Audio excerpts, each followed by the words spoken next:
1978. 1978. 1978. Something like 40 years ago. 1979, 1978. You just told me that it's the 40-year anniversary this year, so I guess 1976, 1977, 1978. Is that right? Just learned about 40 years ago. I don't know.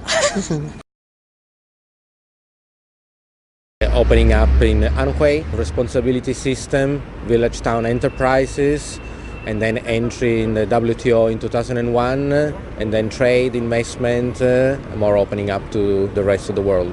This policy, started by Deng Xiaoping, also known as the 改革开放. It led to further policies like One Belt, One Road, which is still in place right now. Infrastructure that led to major economic revival, deep water ports, and special administrative zones such as in Xiamen and Shenzhen. The most impressive opening is on the financial and economics. At least that's my impression. Much more freedom, Chinese people to travel and things, and also from foreign to come over here. My brother-in-law lived in China when he was a child, something like 30 years ago, and he said everyone was still on bicycles.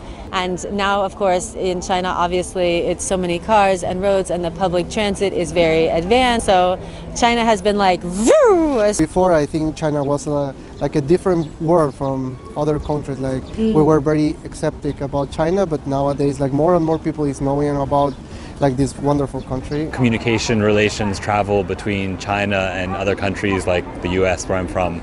And so I think it was the beginning of a long history of the countries coming closer together and being able to cooperate economically and otherwise. This is a good way for China to open its doors to the Western world so that it can benefit from its economy, and not only that, but its name also and reputation in the world. China is now standing in a good position to capitalize everything.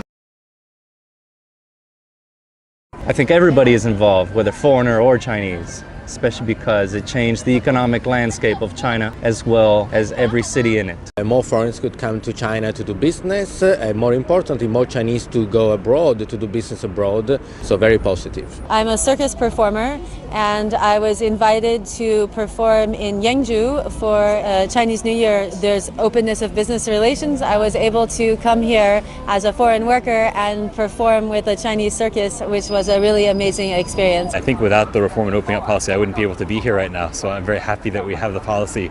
The living standards for many people in China have been improved dramatically since the policy came into place. And I know that many people in my country also have been able to do better for themselves because of the advantages of trade with China and otherwise.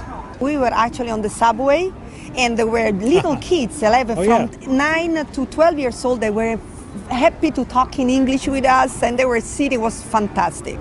Hopefully I intend on opening my own business so I can bring the Australian culture into China and vice versa. So it will be easy for people to adapt to different cultures while they're still in their own. As a tourist, it's fantastic. You can come in a place like this one where you can actually find everything, and I mean from the real original things and ancient and old stuff to the more modern. So you can actually feel that there is a vibrant city. I came here like close to 2 years now, and I'm enjoying. And sometimes I even think I love Shanghai, I love China, I don't want to leave anymore. So I'm happy, I like this country. Why not to live here forever? China now is the market of the world. Now more countries like mine, Mexico, doing a lot of business with China. Now I have my company in China, and I'm quite happy for that. Here a normal life, I have my house, I have my car, and I can travel more or less. But yeah, of course there are some restrictions for the foreign people, but the open policy is very good for me and the foreign people in China.